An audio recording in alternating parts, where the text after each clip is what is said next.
Good afternoon student, आइए start करते हैं टैली आरपी 9 की क्लास। टैली आरपी 9 में आज हम बहुत इम्पोर्टेंट टॉपिक पढ़ने वाले हैं, पेरोल मैनेजमेंट। इसके प्रीवियस क्लास में मैंने पेरोल मैनेजमेंट का इंट्रोडक्शन आपको दिया हुआ था स्टूडेंट। आप लोगों को इंट्रोडक्शन के रूप में मैंने सिखाया था क्या क्या स्टेप हमको फॉलो करना पड़ेगा और कैसे पेरोल को हम क्रिएट करेंगे, कैसे मैनेज करेंगे। ओके, आज मैं इसका एक सिस्टमेटिक वीडियो बनाने वाला हूँ स्टूडेंट। फिर हम इसको डिटेल में पढ़ेंगे, स्टेप बाय स्टेप आज पेरोल को क्रिएट करेंगे टैली आरपी 9 में।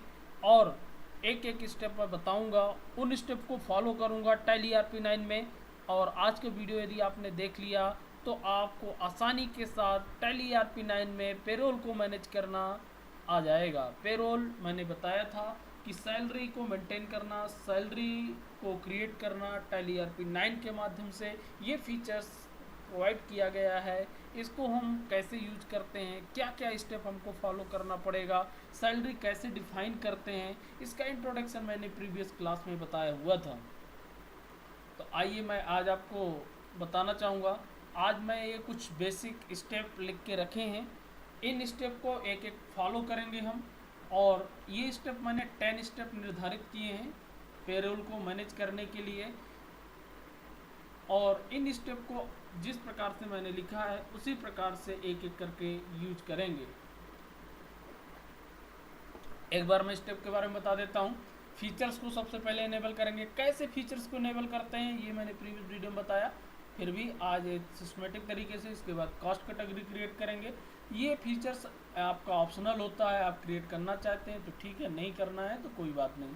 ओके स्टूडेंट, इसके बाद हम यूनिट बनाएंगे। यूनिट के रूप में जैसे डेज, मंथ ये क्रिएट करेंगे। इसके बाद अटेंडेंस बनाएंगे। अटेंडेंस के रूप में हम क्या बनाएंगे स्टूडेंट्स, अटेंडेंस के रूप में हम प्रेजेंट, ऑब्सेंट ये क्रिएट करेंगे। इसके बाद फिर क्रिएट क्या करेंगे, पे हेड हम क्रिएट करेंगे स्टूडेंट। पे हेड के रूप में जैसे बेसिक सैलरी होती है, ईपीएफ होता है, अलाउंसेस होते हैं, ये पे हेड कहलाते हैं, इनको हम क्रिएट करेंगे। मैं स्टेप बाय स्टेप आपको समझा रहा हूँ, बहुत सरल तरीके से पेरोल को मैनेज करना टैली आरपी 9 में।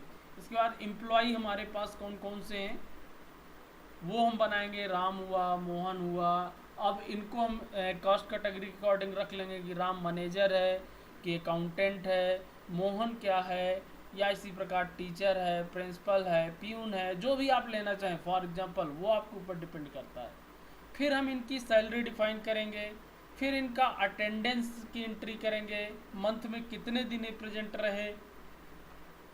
फिर पेरोल की एंट्री करेंगे। जब अटेंडेंस डिफाइन हो जाएगा, एंट्री हो जाएगी, उसके आधार पर इनकी सैलरी पेरोल एंट्री के माध्यम से क्रिएट करेंगे।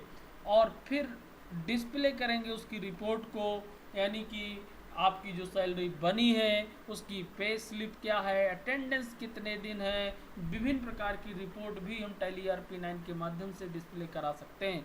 तो आपको कॉपी में स्टूडेंट ये 10 स्टेप जरूर लिखना है, इन स्टेप को फॉलो करते हुए। और इसके पहले मैंने बताया था 5 स्टेप टैली आरपी 9 की कैटेगरी को डिवाइड किया गया था। उसमें बताया था यूनिट क्रिएट करना, अटेंडेंस क्रिएट करना, पे हेड क्रिएट करना, ये सब कुछ मैंने बताया था। अब इसके बाद उसके आगे आपको ये 10 स्टेप लिख लेना है। Final step for payroll management के ये 10 स्टेप है। ओके, तो आइए स्टार्ट करते हैं। सबसे पहला स्टेप यूज करता हूँ मैं, फीचर इनेबल करना पेरोल मैनेजमेंट के लिए। तो इसके लिए टैली आरपी 9 को ओपन करते हैं स्टूडेंट।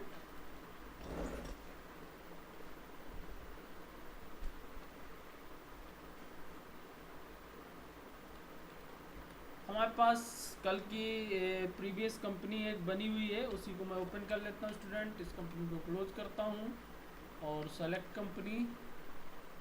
हमने उस दिन बनाया था पेरोल मैनेजमेंट, ये कंपनी है हमारी। इसी में हम बता देते हैं क्या क्या आपको क्रिएट करना है। सबसे पहले फीचर्स को इनेबल करने के लिए मैंने बताया था F11 फंक्शन की को प्रेस करना है स्टूडेंट। लिख लीजिए, आप हेडिंग बनाइएगा, फीचर्स ये हेडिंग बना लीजिए, फीचर्स इनेबल, और उसके अंदर स्टेप लिख लीजिए स्टूडेंट। पहला स्टेप लिख लीजिए F11 फंक्शन की। इसके बाद अकाउंटिंग फीचर्स, और सीधा उसके अंदर लिख लीजिए एरो करके मेंटेन पेरोल ऑप्शन को एस करना है, और दूसरा फीचर्स एस करना है मेंटेन मोर देन 1 पेरोल और कॉस्ट कैटेगरी। यदि कॉस्ट कैटेगरी यूज करना है तो इस ऑप्शन को यस करना है, दोनों ऑप्शन आपको यस कर लेना है। तो आपको स्टेप लिख लेना है। पहला स्टेप के अंदर जो हमारा फीचर्स इनेबल स्टेप हुआ उसके अंदर आपको लिख लेना है F11 फंक्शन की, और F11 फंक्शन की के अंतर्गत अकाउंटिंग फीचर्स, और उसके अंदर फिर ये दोनों लिख लेना है मेंटेन पेरोल, उसके आगे S, maintain more than 1 payroll, और कॉस्ट कैटेगरी इसके आगे एस। इसको हम एक्सेप्ट करेंगे स्टूडेंट, और एक्सेप्ट करने के बाद अब अगला स्टेप जो इसमें है सेकेंड स्टेप है क्रिएट कॉस्ट कैटेगरी। हमको क्या क्रिएट करना है स्टूडेंट? कॉस्ट कैटेगरी को क्रिएट करना है। तो इसके लिए दूसरा स्टेप आप लिखिए, और इसके अंदर लिखिए आप पेरोल इन्फो, और इसके अंदर आपको पहला ऑप्शन ही मिलेगा एम्प्लॉय कैटेगरी। यहाँ पे मैं कॉस्ट कैटेगरी की जगह एम्प्लॉय कैटेगरी कर देता हूँ स्टूडेंट। वहाँ पे हमने कॉस्ट कैटेगरी फीचर ऑन कर लिया। यहाँ पे अब हम क्या बनाएंगे? एम्प्लॉय की कैटेगरी, एम्प्लॉय कैटेगरी।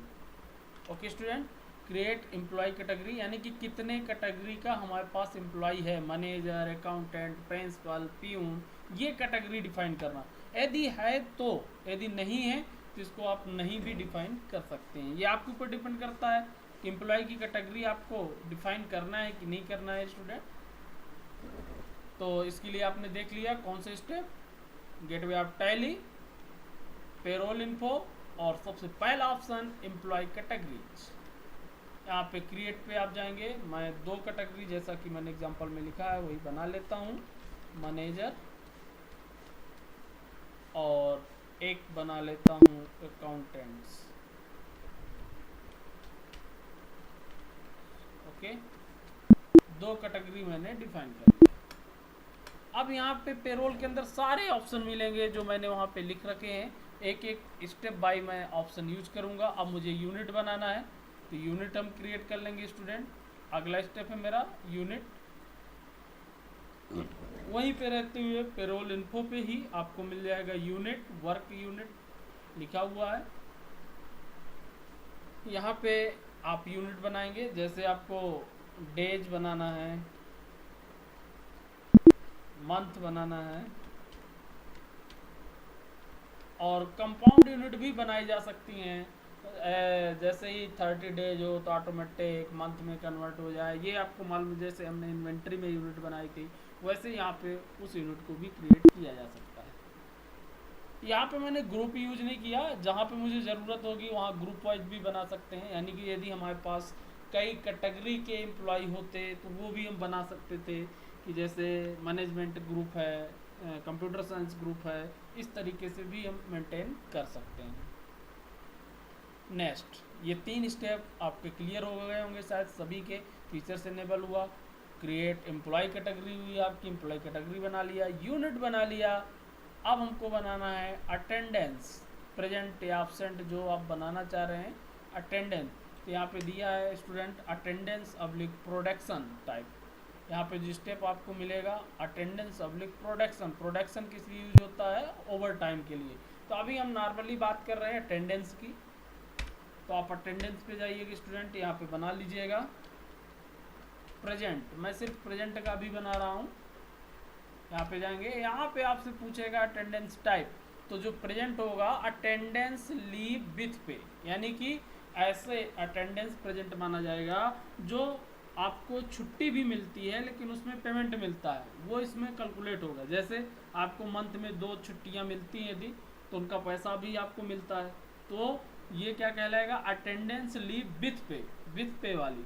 और जब मैं एब्सेंट यूज करूंगा स्टूडेंट तो उस समय क्या होगा? लीव विदाउट पे होगा, यानी कि जिस दिन मैं एब्सेंट लगा दूंगा उसका पैसा आपको नहीं जुड़ेगा। ओके, तो अभी जो मुझे यूज करना है स्टूडेंट अटेंडेंस लीव विथ पे यूज करना है। ओके, आप देख लीजिए प्रेजेंट मैंने लिखा और अटेंडेंस लीव विथ पे यूज किया। मैं बहुत सिंपल तरीके से आपके लिए लेकर आया हूँ कि आप स्टेप बाय स्टेप समझ में आ जाए। 4 स्टेप हमारे पूरे हो चुके। 5वां स्टेप क्रिएट पे हेड। पे हेड को क्रिएट करना। मैं अभी फिलहाल ये 2 ही पे हेड क्रिएट करूँगा, फिर आगे और भी बताऊँगा पे हेड बनाना। एक बार आपको पेरोल बनाना आ जाए फिर इसकी डिटेल पे और धीरे धीरे हम बढ़ते जाएंगे। ओके, तो पे हेड की बात करूं तो यहाँ पे बनाऊंगा एक बेसिक सैलरी और एक बनाऊंगा ईपीएफ। तो यहीं पे आपको मिलेगा पे हेड ऑप्शन, क्रिएट पे हेड्स। ये ऑप्शन जो मैंने यहाँ पे दिया क्रिएट पे हेड्स, यहीं पे आपको मिल जाएगा। यहाँ पे आप पे हेड्स क्रिएट करेंगे, इसमें प्रोडक्शन भी लिख देता हूँ, आगे हम प्रोडक्शन भी इसका यूज करेंगे। प्रोडक्शन क्या होता है, अटेंडेंस प्रोडक्शन, उसको भी मैं बताऊंगा। पे हेड के लिए आप इसमें क्लिक करेंगे, यहाँ पे जाएंगे, जैसा मैंने वहाँ लिखा है बेसिक सैलरी, सबसे पहले आपको मालूम है बेसिक सैलरी ही बनाई जाती है। और सेम ऑप्शन आपको सेलेक्ट करना है स्टूडेंट, ऑप्शन में गलती मत करना। पे हेड टाइप आपका रहेगा earning for employ S, income type fixed रहेगी, इनडायरेक्ट एक्सपेंसेस रहेगा, after net salary S, name of display basic salary.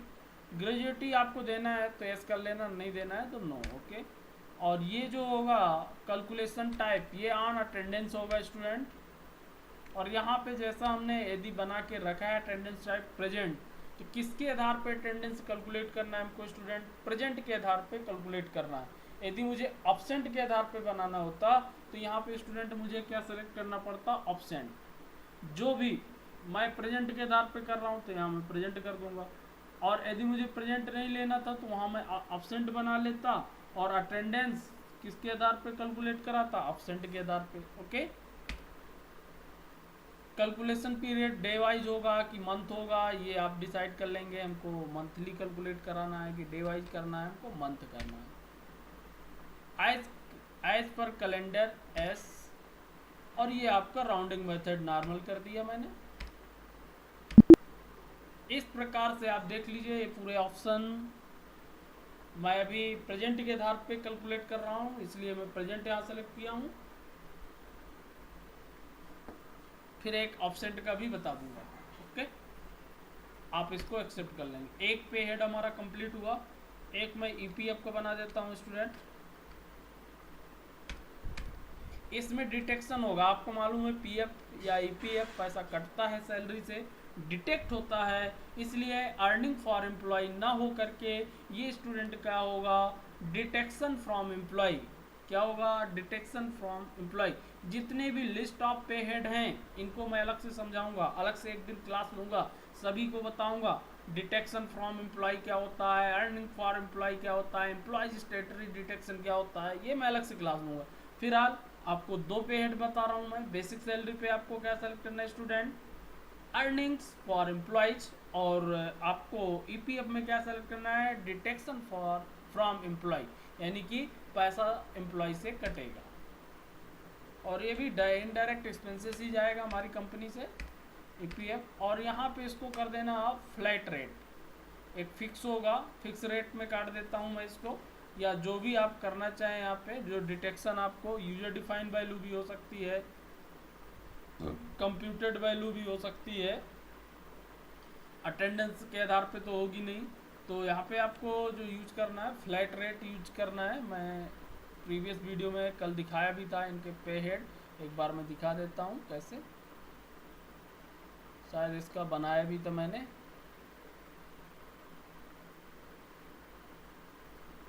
ये देखिए बेसिक सैलरी का ऑन अटेंडेंस ऑब्सेंट बेस पे इसने कैलकुलेट कराया है स्टूडेंट, हमने प्रेजेंट बेस पे कैलकुलेट कराया है। ये हमारे ऊपर डिपेंड करता है। आज मैं अभी प्रेजेंट पे बता रहा हूँ, फिर मैं ऑब्सेंट पे भी आपको बता दूंगा। ओके,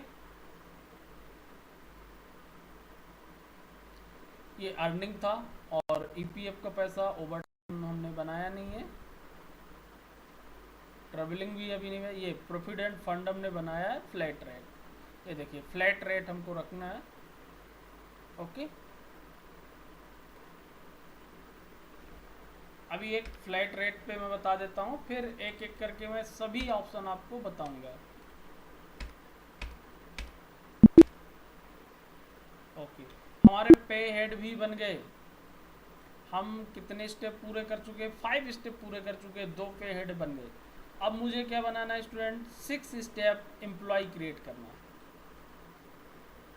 देखिए एम्प्लॉय को मैं इस तरीके से बता रहा हूँ कि आप कंफ्यूज ना हो, एक पहले सिंपल स्टेप आपसे बनने लगे, फिर इसके बाद हम उस पर डिटेल पे भी और सीखेंगे। एम्प्लॉय मान लीजिए रमेश, इसका लेकिन ये डिफाइन करना पड़ेगा कैटेगरी। रमेश क्या है, आप यहाँ पे ऊपर जाएंगे, मैनेजर बना देते हैं रमेश को, रमेश हमारा मैनेजर है। और इसकी पूरी डिटेल आपको डिफाइन करना पड़ेगा। डिफाइन सैलरी यहाँ पे डिफाइन नहीं करना है, एम्प्लॉय का नंबर दोगे, डेजिग्नेशन अब इसका क्या है, मैनेजर है, असिस्टेंट मैनेजर है, कौन है वो आप दे सकते हैं। फंक्शन इसका क्या कार्य है, लोकेशन कहाँ का है, ये आप डाल लीजिएगा सर स्टूडेंट, पूरी डिटेल आप फिलअप कर लीजिएगा। Date of birth, blood group, father name, address. मैं इसको ज़्यादा फिलअप नहीं करता कि वीडियो बड़ा ना हो, आप इसको फिलअप कर लेंगे। फिर एक एक सिर्फ एम्प्लॉय बना लेता हूँ, एक अकाउंटेंट्स बना लेता हूँ, उमेश, इसकी भी पूरी डिटेल। Okay student, okay. अब देखिए हमारे कितने स्टेप, 6 स्टेप यहाँ पे पूरे हुए स्टूडेंट। और इसके बाद डिफाइन सैलरी, सातवां स्टेप जो हमको यूज करना है, डिफाइन सैलरी को हमको डिफाइन करना है स्टूडेंट। तो अब मैं जाता हूँ सैलरी को डिफाइन करने। यहीं पे आपको हमारी कैटेगरी भी देखिए बन गई, ग्रुप हमने यूज नहीं किया है, एम्प्लॉय भी बन गए, यूनिट भी बन गया, अटेंडेंस भी बन गया, पे हेड भी बन गया। लास्ट स्टेप मेरे पास यहाँ पे बचा हुआ है सैलरी डिटेल्स, डिफाइन सैलरी, यानी कि सैलरी डिटेल मुझे यहाँ पे देना है स्टूडेंट।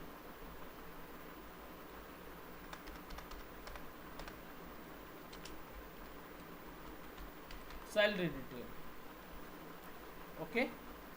अब सैलरी डिटेल देखिए क्या करना है। सैलरी डिटेल के लिए आपको यहाँ पे स्टूडेंट जाना है, डिफाइन करना है सैलरी को।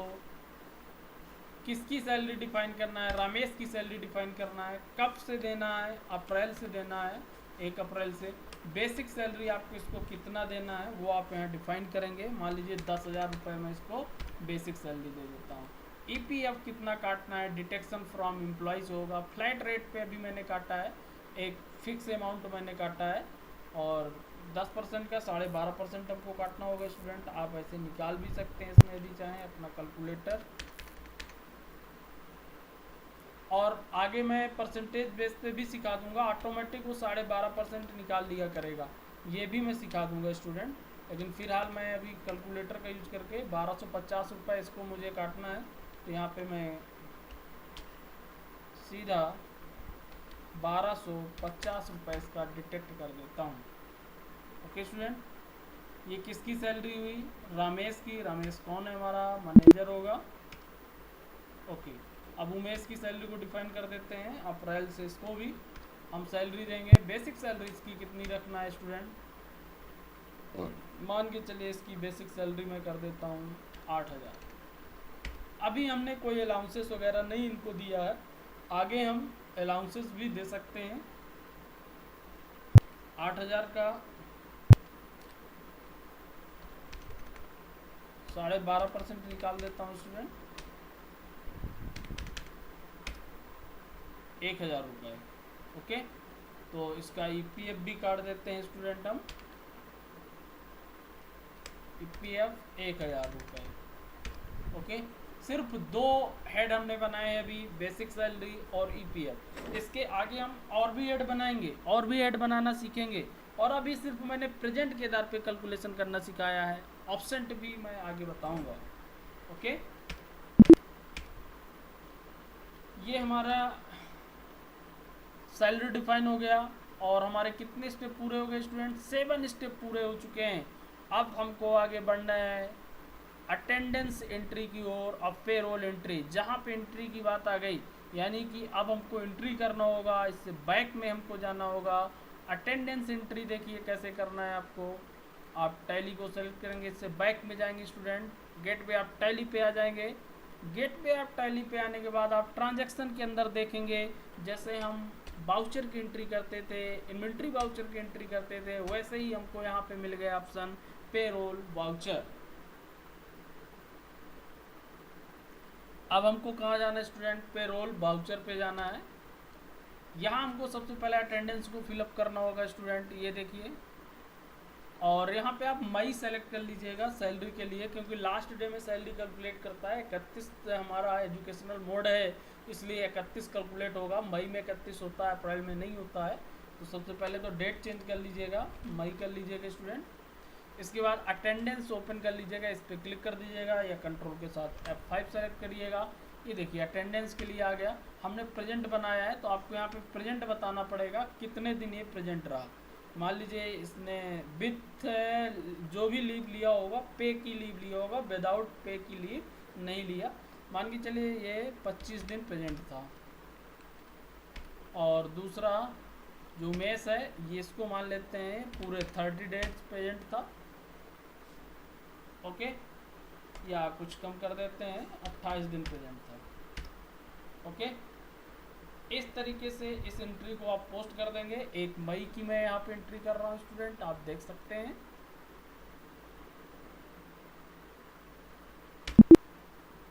अटेंडेंस जैसे इसकी जाएगी, इसके बाद आप कैलकुलेट कराएंगे क्या, सैलरी। सैलरी को कैलकुलेट करने के लिए आपको पेरोल यूज करना है। हमारा अगला स्टेप 9 स्टेप तक हम पहुंच चुके। नेक्स्ट स्टेप हमारा क्या है, 8 स्टेप तक हम पहुंच चुके, अटेंडेंस तक। अभी पेरोल की एंट्री मैंने नहीं किया है, पेरोल की एंट्री भी अब मैं कर देता हूं। ओके, 9 स्टेप में पेरोल की एंट्री करने के लिए आपको क्या करना है स्टूडेंट, कंट्रोल के साथ F4 को यूज करना है।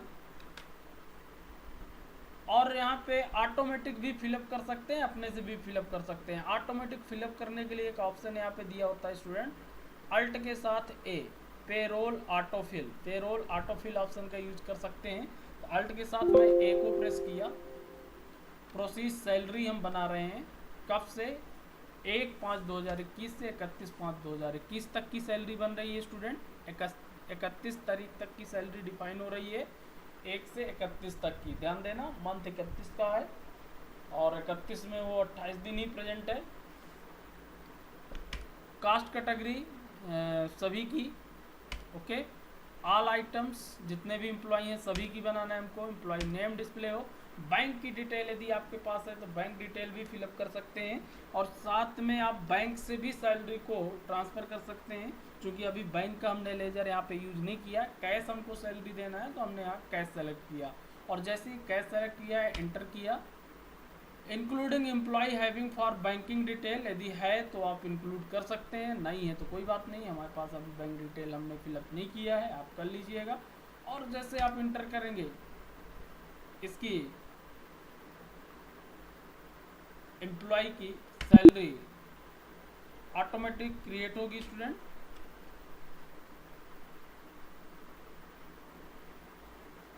यहाँ पे अटेंडेंस एक बार चेक कर लेते हैं, अटेंडेंस हमारी सही फिलअप हुई है या नहीं।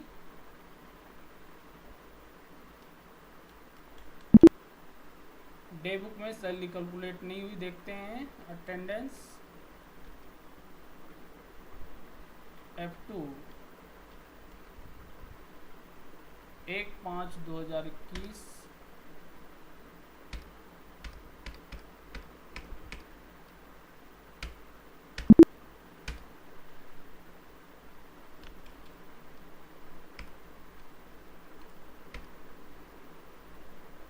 और इसके बाद मैं देख लेता हूँ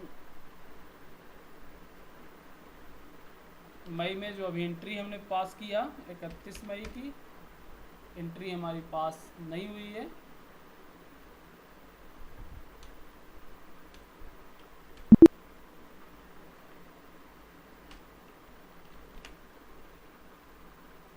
तो स्टूडेंट आप सीधा सैलरी कैलकुलेट करा सकते हैं, और इसमें ट्रायल वर्जन होने के कारण एक साथ कास्ट कैटेगरी के साथ सैलरी पूरी कैलकुलेट नहीं करा रहा।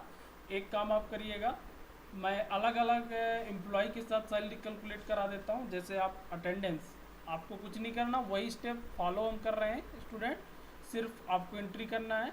अटेंडेंस की पहले एंट्री मैं एक बार फिर कर देता हूं स्टूडेंट। यहाँ पे अटेंडेंस के लिए मैंने सेलेक्ट किया रामेश, मान लीजिए हमारा प्रेजेंट है 25 दिन, और उमेश प्रेजेंट है हमारा 28 दिन। इस एंट्री को मई में पोस्ट करिएगा स्टूडेंट। और इसके बाद पेरोल की एंट्री के लिए आप कंट्रोल F4 प्रेस करेंगे और अल्ट ए करिएगा, ऑटो फिलअप सैलरी। यहाँ पे थोड़ा ध्यान दीजिएगा स्टूडेंट, प्राइमरी कॉस्ट कैटेगरी ये नहीं है हमारे पास, इसलिए सभी को कैलकुलेट नहीं कर रहा है। अलग अलग मैं बनाता हूँ, जितने मैनेजर होंगे उनकी सैलरी पहले कैलकुलेट हो जाएगी, फिर इसके बाद अकाउंटेंट्स की सैलरी हमको अलग कैलकुलेट करना पड़ेगा, या फिर हमने कैटेगरी नहीं बनाई होती तो सभी की एक साथ भी हो जाती। ओके, तो यहाँ मैं पहले मैनेजर की कर देता हूँ, चूँकि अभी हमारे पास इनके अंदर एक एक एम्प्लॉई है, मैनेजर के अंदर भी अकाउंटेंट के अंदर, तो एक ही आएगा। यदि एक से अधिक होंगे तो वो भी कैलकुलेट हो जाएंगे। तो यहाँ पे आप सेलेक्ट करिएगा स्टूडेंट एम्प्लॉय कैटेगरी में मैनेजर। एम्प्लॉय कैटेगरी में आप क्या सेलेक्ट करेंगे, एक बार मैनेजर और एक बार अकाउंटेंट्स। ओके, और मैनेजर के अंदर जितने भी मैनेजर होते हैं, ऑल आइटम्स, सारे एम्प्लॉय, हमारे पास रमेश ही है तो हम ऑल सेलेक्ट कर देंगे, एम्प्लॉय नेम और कैश इंटर करेंगे। ये देखिए सैलरी हमारी कैलकुलेट होके आ गई। मैनेजर के अंदर जितने भी मैनेजर होते वो सभी यहाँ पे डिस्प्ले हो जाते। चूंकि सिंगल रमेश मैनेजर है इसलिए रमेश आ रहा। मैं एक मैनेजर और यहाँ पे बना देता हूँ, फिर एक बार कैलकुलेट करके आपको बता देता हूँ। बैक आया, एक एम्प्लॉय और क्रिएट कर लेते हैं। मान लीजिए एक है अरुण, अरुण भी हमारा मैनेजर है, इसको भी मैनेजर बना देते हैं। तो दो मैनेजर हो जाएंगे तो आपको और क्लियर हो जाएगा कि जितने भी लोग उनके ग्रुप के अंदर, यदि आप ग्रुप बनाते हैं तो वहाँ पे आपको थोड़ा सा डिसाइड करना पड़ेगा। ओके, और इस अटेंडेंस को आप डिलीट भी कर सकते हैं, जो अटेंडेंस है फिर से, या अटेंडेंस वही रहने दें तो भी चल जाएगा। यहाँ पे आप जाइएगा डे बुक में और यहाँ पे मई 1 मई करेंगे तो अटेंडेंस हमारी होगी, डिलीट कर दूंगा मैं। और फिर से एंट्री करने गया मैं पेरोल एंट्री पे। अब अटेंडेंस फिर से मुझे फिलअप करना है स्टूडेंट, तो मैं ये यूज़ करूँगा। ये देखिए अब अरुण भी हमारा मैनेजर हो गया। तो अरुण का मान लीजिए, अरुण हमारा पूरे 100% अटेंडेंस है इसकी, 31 कर दिया। और रामेश भी हमारा मैनेजर है, ये मान लीजिए 28 डेज अवेलेबल था। और उमेश हमारा अकाउंटेंट अब एक है स्टूडेंट, मान लीजिए 25 डेज। इस तरीके से अटेंडेंस को फिलअप करेंगे आप। अब अटेंडेंस को फिलअप करने के बाद पेरोल की एंट्री करेंगे। पेरोल की एंट्री के लिए कंट्रोल F4 प्रेस करेंगे और अल्ट ए, जिससे ऑटो फिलअप यूज होगा। सैलरी, ये देखिए मई से, यहाँ पे आप सेलेक्ट करेंगे मैनेजर। अभी जो मैं सैलरी बना रहा हूँ किसकी बना रहा हूँ, मैनेजर की, इसके बाद अकाउंटेंट्स की। तो मैनेजर सेलेक्ट करिएगा आल। अब पूरे मैनेजर, अरुण भी मैनेजर है, रमेश भी है, तो दो लोग दिखने लगे। तो यहाँ पे आप सेलेक्ट करेंगे student all items, employ name के आधार पे हमको दिखे, या कोड कैश और एस कर देंगे। तो इस तरीके से जितने भी उनकी, अभी हमने सैलरी डिफाइन नहीं किया था अरुण की, यदि सैलरी डिफाइन होती तो सैलरी भी आ जाती। देखिए अभी सिर्फ मैनेजर दो हैं, लेकिन मैंने अरुण की अभी सैलरी डिफाइन नहीं किया था। यदि आप करना चाहें तो यहाँ से सैलरी भी उसकी डिफाइन कर सकते हैं। ये देखिए डिटेल सैलरी पे आप जाइएगा, इसकी भी मैं सैलरी डिफाइन कर देता हूँ अप्रैल से ही। बेसिक सैलरी इसको भी मान लीजिए 10,000 ही दे देते हैं, और EPF भी इसका डिटेक्ट कर देते हैं 1250 रुपये। ये देखिए अब इसकी सैलरी भी डिफाइन हो गई।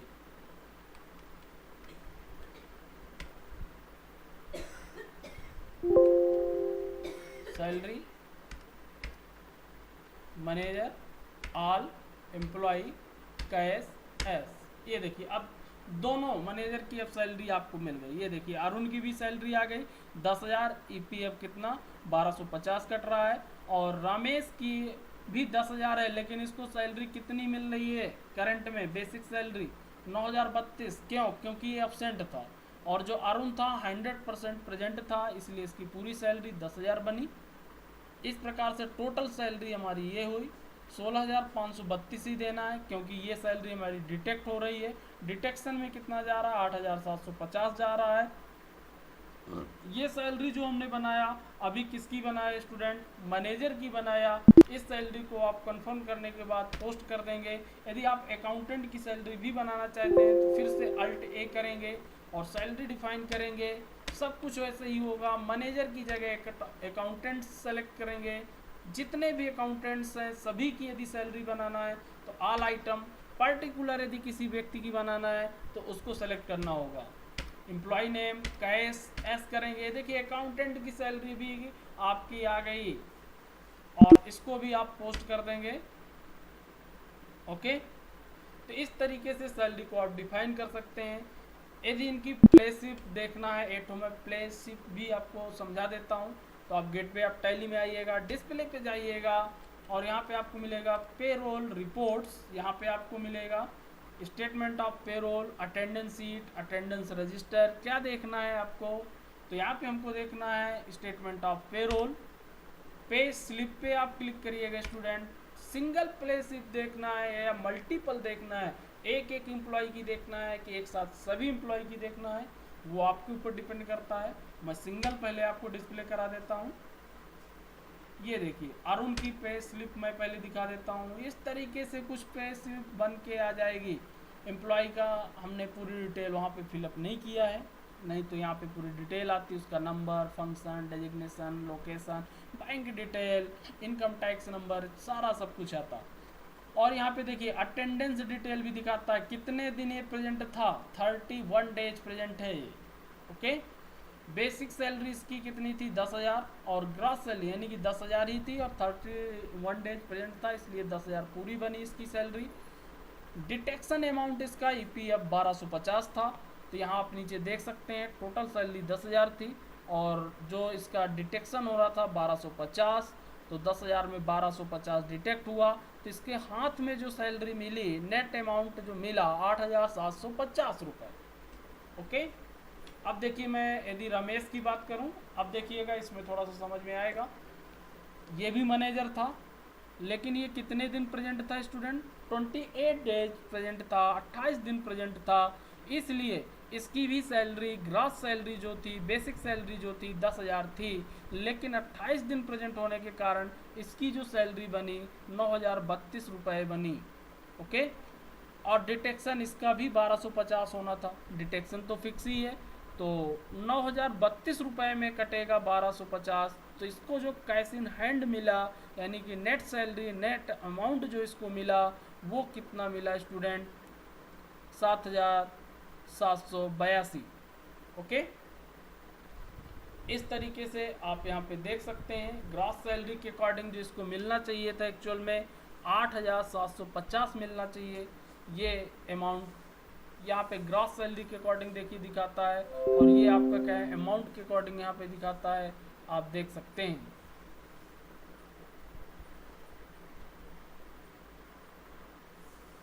ओके, तो इस तरीके से पे स्लिप और इसको आप प्रिंट भी कर सकते हैं।